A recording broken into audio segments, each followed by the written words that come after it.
नागपूर जिल्ह्यातील कन्हाड वेकोलीच्या Inder Kamthi deep open cast कोळसा खाणीत कार्यरत असलेल्या एका तरुण सुरक्षा रक्षकावर रात्रीच्या अंधारात प्राणघातक हल्ला करण्यात आलाय। ही घटना केवळ एका कामगारावर झालेला हल्ला नाही, तर वेकोलीच्या सुरक्षा व्यवस्थेतील ढिसाळपणा, कर्मचाऱ्यांप्रती असलेली बेफिक्री आणि व्यवस्थापनाच्या बेजबाबदार कारभाराचे थेट उदाहरण आहे। किशोर सूर्यवंशी, वय वर्ष 29, राहणार मणिबाबा कॉलनी, खदान क्रमांक 3 हा सुरक्षा रक्षक रविवारी दिनांक 4 मे 2025 रोजी रात्री 12च्या सुमारास आपली ड्युटी संपवून दुचाकीने घरी परतत होता।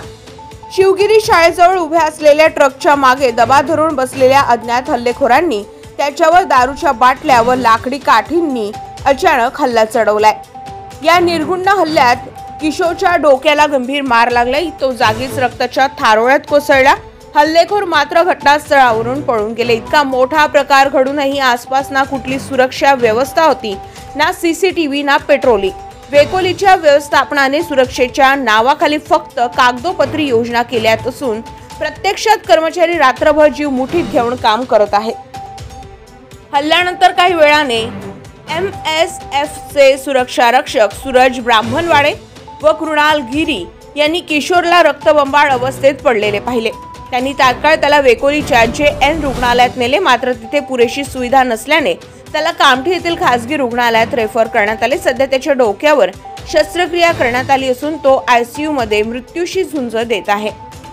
या घटनेनंतर कोळसा खाणीत काम करणाऱ्या सर्वच कर्मचाऱ्यांमध्ये तीव्र संताप व भीतीचं वातावरण पसरलंय। वेकोलीच्या व्यवस्थापनाला वारंवार सुरक्षा व्यवस्थेबाबत निवेदन देऊनही कोणतीही ठोस कारवाई झाली नाही। उलट सुरक्षा रक्षकांना तुटपुंज्या पगारावर कोणतीही संरक्षण यंत्रणा न देता 12-12 तास ड्युटीवर उभं केलं जातं। ना हेल्मेट, ना बॉडी प्रोटेक्टर, ना नाईट व्हिजन टॉर्च। केवळ पगार घेणारे अधिकारी मात्र वातानुकूलित कार्यालयात बसून फाईल्स हलवत असतात। याला प्रशासन म्हणायचं का?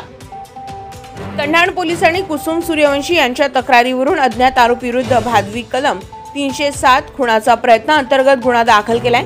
उपविभागीय पोलीस अधिकारी डॉक्टर संतोष गायकवाड, पोलीस निरीक्षक राजेंद्र पाटील, सहाय्यक पोलीस निरीक्षक राहुल चव्हाण व पोलीस कर्मचारी घटनास्थळी दाखल होऊन पंचनामा केलाय। मात्र हल्लेखोर अद्याप मोकाट आहे। सुरक्षा रक्षकावर झालेल्या या भयानक हल्ल्याचा निषेध करताना कर्मचाऱ्यांच्या संघटनांनी वेकोली व्यवस्थापनाच्या निष्काळजीपणावर थेट बोट ठेवलं आहे। जर एका सुरक्षा रक्षकाचं सुरक्षित नसेल तर सामान्य कामगारांचं काय, असा सवाल आता उभा राहिला आहे।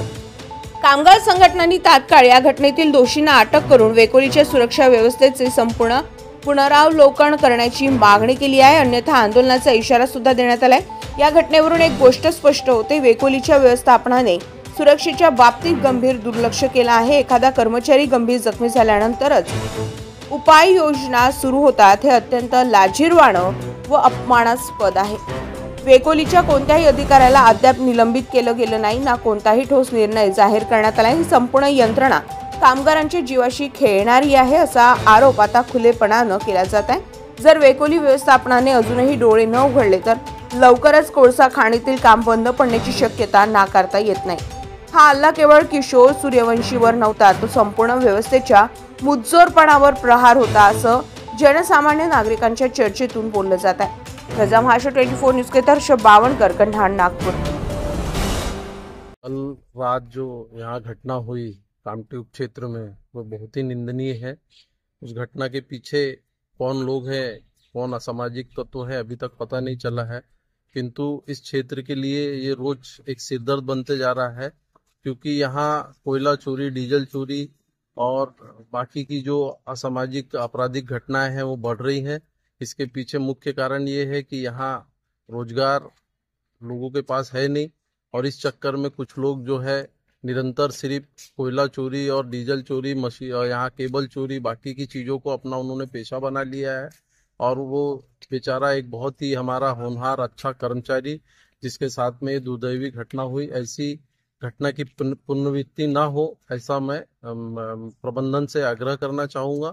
और जितनी जल्दी हो सके हम लोग जो अज्ञात लोग हैं उनको पकड़कर उन्हें सजा दिलाएं। ताज्या घडामोडी आणि बातम्या जाणून घेण्यासाठी गरजा महाराष्ट्र 24 न्यूज या आपल्या YouTube चॅनलला सबस्क्राइब करा आणि बेल आयकॉन दाबायला विसरू नका, जेणेकरून आपला व्हिडिओ आल्याची ताजी खबर तुम्हाला ताबडतोब मिळेल।